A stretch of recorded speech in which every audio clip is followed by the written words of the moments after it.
प्यारे बच्चों, सुप्रभात। आज हम राम लक्ष्मण परशुराम संवाद का अंतिम पद्यांश पढ़ेंगे, जिसमें कि अब हम जो विश्वामित्र मुनि हैं वो परशुराम जी की बात को सुनकर कैसे प्रसन्न होते हैं और अपनी बात को क्या मन ही मन में मुस्कुराकर कैसे कहते हैं।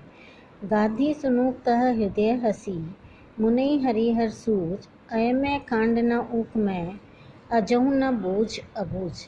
विश्वामित्र मुनि, गादी सुनो क्यों कहते हैं? क्योंकि वो गादी मुनि के पुत्र थे। वो कहते हैं कि इन मुनि को तो हृदय में, हृदय माने अपने मन में, हंसी माने हंसकर, क्या कहते हैं, जैसे मंद ही मंद मुस्कुराकर, सामने नहीं बोले लेकिन अपने मन ही मन में मुस्कुराकर कहते हैं कि इन परशुराम मुनि को तो हरी हरी सूझ माने चारों ओर हरा ही हरा नजर आ रहा है। हरा ही हरा नजर आने का मतलब सभी और अपनी ही जीत नजर आ रही है।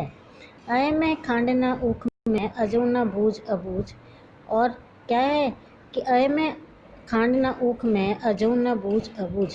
अय में कहता है लोहे का, खांड माने चीनी है ना, गन्ने से बनी होती है ना ऊख में।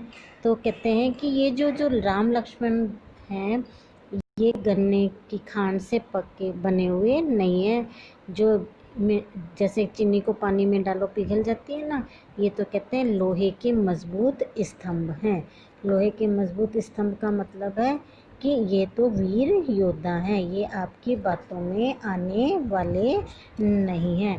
अजहु माने अभी तक, नाम बूझ अबूझ, अबूझ माने ना समझ। किसको कहा है ना समझ? परशुराम मुनि को कहते हैं कि ये ना समझ परशुराम मुनि अभी भी इनकी वीरता को समझ नहीं पाए हैं, इसलिए इनको चारों ओर अपनी ही जीत नजर आ रही है। ठीक है ना। क्या कहते हैं कि ये दोनों भाई कहते हैं लोहे के बने हुए हैं, मीठे खांड के रस, गन्ने के रस से बनी खांड नहीं, जो ठीक है तुम्हारे को देखकर डर जाएंगे। ये तो बहुत पराक्रमी योद्धा हैं दोनों, इनको तो कहते हैं हराना बड़ा मुश्किल है।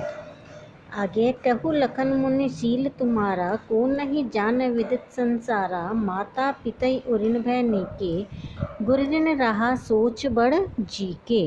अब कहु लखन मुनि शील तुम्हारा, अब लक्ष्मण जी क्या कहते हैं परशुराम मुनि से? शील माने स्वभाव, तुम्हारे स्वभाव को कहते हैं कि हे मुनि, तुम्हारे स्वभाव को ये सारा संसार जानता है। विदित संसारा माने सारा संसार जानता है। माता पिता उऋण भय नीके, कहते हैं कि आप माता और पिता के ऋण से तो मुक्त हो गए हो। उनकी माता कौन थी? रेणुका। और पिता कौन थे? जमदग्नि। तो कहते हैं गुरु ऋणु रहा सोच बड़ जी के। आप, उऋण माने होता है ऋण से मुक्त होना, है ना। नीके माने भली प्रकार, नीके माने भली प्रकार। गुरु ऋण रहा सोच बड़ जी के, कहते हैं कि आप गुरु का ऋण उतारने में इतना बड़ा सोच विचार क्यों कर रहे हो? सोचू माने सोच विचार करना। कहते हैं कि आप माता पिता के ऋण माने ऋण मुक्त होना, और नीके माने अच्छी तरह ऋण मुक्त हो गए हो, लेकिन आप गुरु के ऋण से मुक्त होने में इतना सोच विचार क्यों कर रहे हो? कौन से गुरु का ऋण? भगवान शिव ने उनको वरदान में दिया था ना, तो उनको अपने भगवान शिव उनके गुरु थे।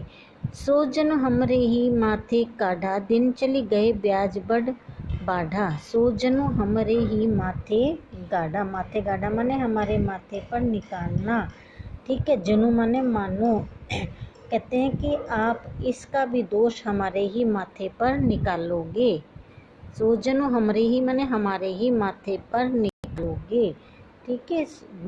तुम इसका भी जो दोष है वो हमारे ही माथे पर निकालोगे, और जैसे जैसे दिन चढ़ते जाएंगे ब्याज उतना ही बढ़ता जाएगा। अर्थात गुरु का जो कर्जा है आपके सिर के ऊपर, आप जब तक उससे मुक्त नहीं होगे आपका ब्याज बढ़ता चला जाएगा। जैसे हम 100 रुपये पे मान लो 2 रुपये ब्याज देते हैं, तो 1 महीने में तो हमें 102 देना होगा, लेकिन अगर हम वही 100 रुपये किसी को 5 महीने बाद देंगे तो हमें कितना देना पड़ेगा? 110 रुपये, है ना। तो कहते हैं कि दिन प्रतिदिन आपका ब्याज बढ़ा माने बढ़ता चला जाएगा। बड़ भाड़ा माने बहुत बढ़